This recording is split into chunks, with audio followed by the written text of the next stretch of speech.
Jacob had always felt overshadowed by his twin brother Esau. Though only minutes separated their entrance into the world, Esau emerged first, forever claiming the birthright that Jacob coveted. As they grew, the differences between the brothers became increasingly stark. Esau was a skilled hunter, a man of the fields, while Jacob was quieter and preferred to stay among the tents. Their father Isaac favored Esau, but their mother Rebekah loved Jacob best. This favoritism planted seeds of resentment that would shape the course of Jacob's life. With his mother's help, Jacob deceived his aging father and stole Esau's blessing. Fearing his brother's wrath, he then fled his home in Canaan, beginning a long exile. As he journeyed alone toward his uncle Laban's land, Jacob's thoughts tormented him. He hated the trickery he had used against his own flesh and blood. At the same time, he burned with the certainty that it was his destiny to carry on the sacred covenant between God and his grandfather Abraham. Esau was unfit for such a calling. The birthright was rightfully his, even if he'd had to resort to treachery to claim it. Lost in these ruminations, Jacob hardly noticed as the sun sank below the horizon. He stopped for the night in a desolate spot, resting his head on a stone. As he drifted into an uneasy sleep, a majestic vision unfurled before him. A ladder stretched from the earth to the heavens, with angels ascending and descending its rungs. And there above it stood the Lord, who spoke to Jacob directly. "I am the Lord, the God of your father Abraham and the God of Isaac. I will give you and your descendants the land on which you are lying. Your descendants will be like the dust of the earth, and you will spread out to the west and to the east, to the north and to the south. All peoples on earth will be blessed through you and your offspring. I am with you and will watch over you wherever you go, and I will bring you back to this land. I will not leave you until I have done what I have promised you." Jacob awoke with a start, trembling with awe and wonder. Surely this place was the very gate of heaven. He set up his stone pillow as an altar, anointed it with oil, and made a vow before God. If the Lord would stay with him, guard him on his journey, clothe and feed him, and bring him back safely to his father's home, then Jacob would dedicate himself fully to God. Of all that he was given, he would surely give a tenth back to the Lord. With renewed purpose, Jacob traveled on toward Haran, his mother's homeland. As he approached the town, he saw shepherds gathered around a well, watering their flocks. Among them was a beautiful young woman, his cousin Rachel, Laban's daughter. It was love at first sight. Jacob rolled away the heavy stone that covered the well and tenderly watered her sheep for her. Through tears of joy, he introduced himself and shared the news of his family in Canaan. Rachel rushed home to tell her father, who welcomed Jacob as his own son. For a month, Jacob lived happily with Laban's household. He worked alongside his uncle, tending to his impressive herds. As the days passed, his love for Rachel only grew. Finally, he sought out Laban privately. "Uncle, I have nothing to offer you except my own labor, but I care for Rachel deeply. Allow me to marry her, and I will gladly work for you for 7 years in exchange." Laban agreed, pleased to bind his nephew to him for such a lengthy term. For 7 years, Jacob labored tirelessly, his daily toil lightened by the thought of making Rachel his bride. Yet, at the end of that time, Laban tricked him. Hiding her face beneath a heavy veil, he sent his older daughter Leah into the wedding chamber in Rachel's place. Jacob, who had once deceived his own father, found himself on the receiving end of a hurtful ruse. When he confronted Laban the next day, his uncle was unrepentant. It was not their custom to marry off the younger daughter before the older, but he made Jacob a second offer: work another 7 years, and he could take Rachel as a second wife. Jacob agreed without hesitation. 7 more years of labor were nothing, so great was his love. Another 7 years passed, and another joyous wedding. But while Jacob adored Rachel, she remained barren. Leah, in contrast, bore Jacob son after son. The sisters competed for their husband's attention, even giving their maidservants to him to increase the number of children they could claim. Through it all, Jacob could sense God's hand guiding him, fulfilling the promise to make his descendants as numerous as the dust of the earth. After his second 7 years of service were complete, Jacob took his wives and children and large herds of livestock and set off for Canaan. Laban pursued them, angry that they had left without a word. But God warned Laban in a dream not to harm Jacob, so when he caught up to him, they were able to make peace. On the banks of the Jabbok River, they set up a pillar of stones as a border and a witness to their pact. Laban kissed his daughters and grandchildren goodbye before returning home. Jacob traveled on toward Canaan with fear and trembling. Would his brother Esau, the skilled hunter, still seek vengeance against him? As they approached Esau's land of Seir, Jacob sent a message ahead, hoping to appease him with news of his bountiful blessings. The messengers returned with ominous tidings. Esau was coming to meet him with 400 men. Greatly afraid, Jacob divided his household into 2 camps, reasoning that if one group was attacked, the other might escape. He poured out his heart before God, confessing his unworthiness and pleading for protection. He reminded the Lord of his promise to prosper him and make his descendants like the sand of the sea. Then Jacob selected hundreds of goats, sheep, camels, cows, and donkeys from his flocks, a massive gift to send ahead to Esau. That night, alone in the dark, Jacob wrestled with a mysterious man until daybreak. He fought with all his strength, desperate for a blessing. The stranger wrenched Jacob's hip, but still he clung on. "I will not let you go unless you bless me," Jacob declared. "Your name will no longer be Jacob, but Israel," the man told him, "because you have struggled with God and with humans and have overcome." Jacob called the place Peniel, saying, "It is because I saw God face to face, and yet my life was spared." Limping from his injury, Israel went out to meet his brother, bowing down before him 7 times. But Esau ran to embrace him, kissing him and weeping.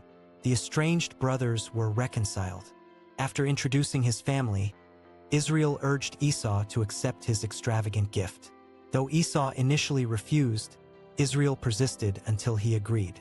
Esau then returned to Seir, while Israel journeyed on toward Bethel, where he had first encountered God so many years before.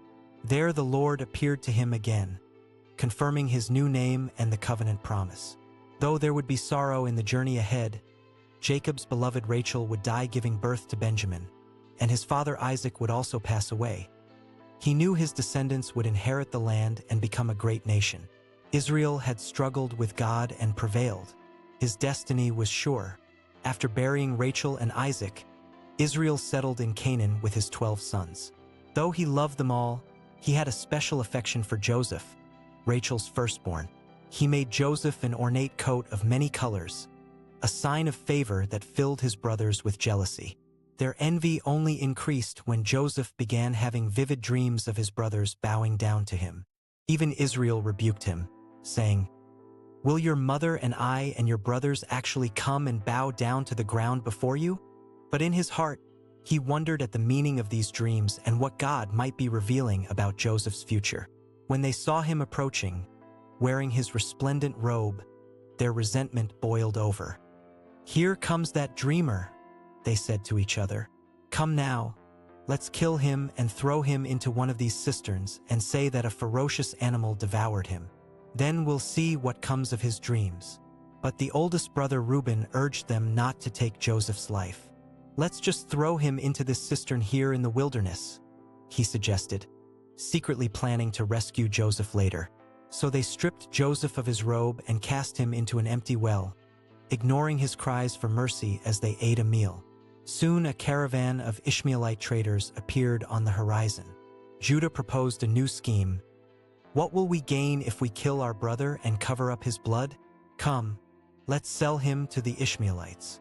The others agreed, and they pulled Joseph out of the cistern, selling him into slavery for 20 shekels of silver. To cover up their betrayal, the brothers slaughtered a goat and dipped Joseph's robe in its blood. They brought the torn, stained coat to their father with a concocted story. "We found this. Examine it to see whether it is your son's robe." Israel recognized it immediately. "It is my son's robe. Some ferocious animal has devoured him. Joseph has surely been torn to pieces." He put on sackcloth and mourned for his beloved son, refusing to be comforted. "I will continue to mourn until I join my son in the grave," he lamented. Meanwhile, Joseph endured the long journey to Egypt, where the Ishmaelite traders sold him to Potiphar, the captain of Pharaoh's guard.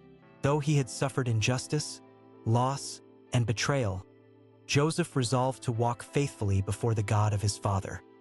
His integrity and diligence quickly earned the respect and trust of his master. Potiphar put him in charge of his entire household. But Joseph's virtues also caught the eye of Potiphar's wife.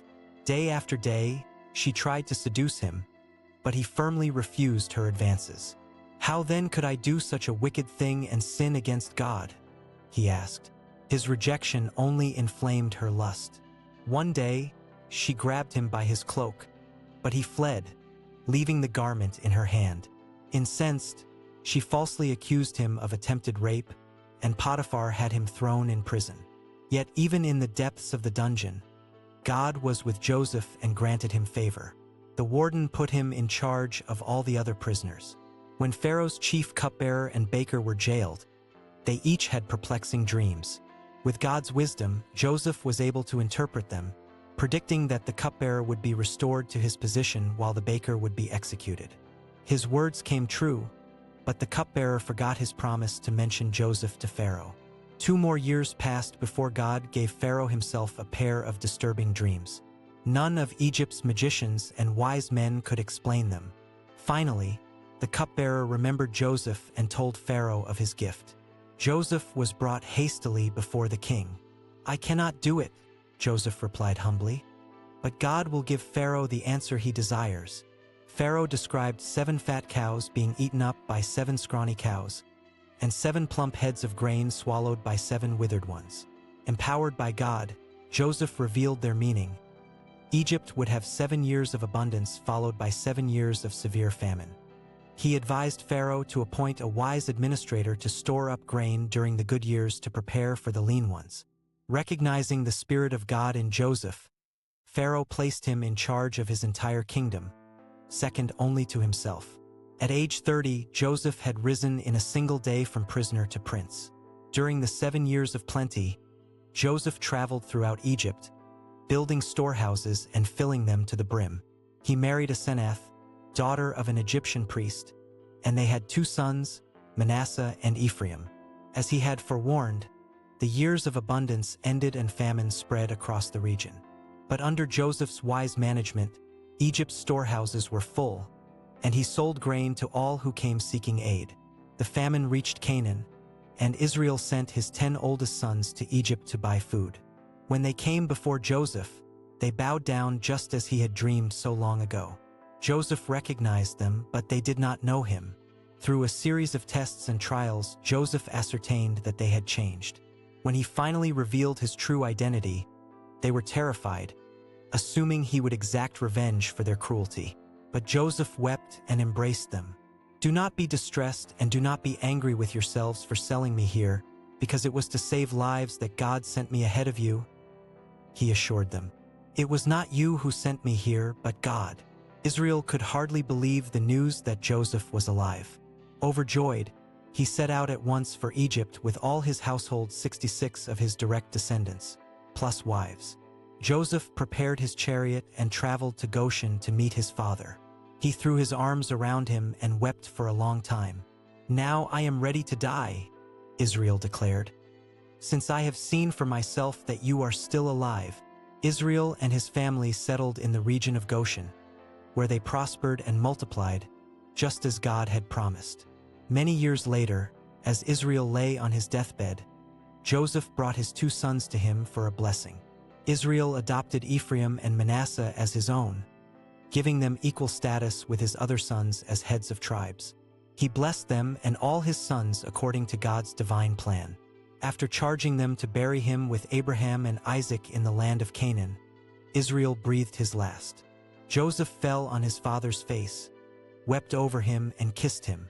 With Pharaoh's permission, he and his brothers took Israel's embalmed body to the cave at Machpelah that Abraham had bought as a burial place. There they laid him to rest with his ancestors. Back in Egypt, Joseph's brothers again feared his wrath. But Joseph comforted them. "Don't be afraid. Am I in the place of God? You intended to harm me, but God intended it for good to accomplish what is now being done, the saving of many lives. He reassured them and spoke kindly to them, pledging to provide for all their families. Joseph lived to see his grandchildren and great-grandchildren. Before his death at 110 years old, he told his brothers, "God will surely come to your aid and take you up out of this land to the land he promised on oath to Abraham, Isaac, and Jacob." He made them swear to carry his bones up from Egypt to Canaan. Then Joseph died, and they embalmed him and placed him in a coffin in Egypt. For 400 years, Joseph's descendants would remain as honored guests in Egypt. As they grew increasingly numerous, a new pharaoh who knew nothing of Joseph would enslave them, fearing their might. But just as Joseph had foretold, God would one day deliver his people. He would raise up a new prince-turned-shepherd named Moses to lead them out of bondage to the land of promise, the land of Israel. And through Israel's offspring, all nations of the earth would be blessed. For God's plans and purposes are unstoppable. What man means for evil, God works together for the ultimate good of those who love him and are called according to his purposes. Through cunning, betrayal, enslavement, and suffering, God had woven a tapestry of redemption, transforming Jacob the deceiver into Israel the overcomer, and making Joseph the rejected brother into the savior of many. The story of their lives gives hope to all, that no matter how dark or dire our circumstances, we can trust in God's sovereign goodness and faithfulness to accomplish his perfect will. For he is the God of Abraham, Isaac, and Jacob, the God of Israel.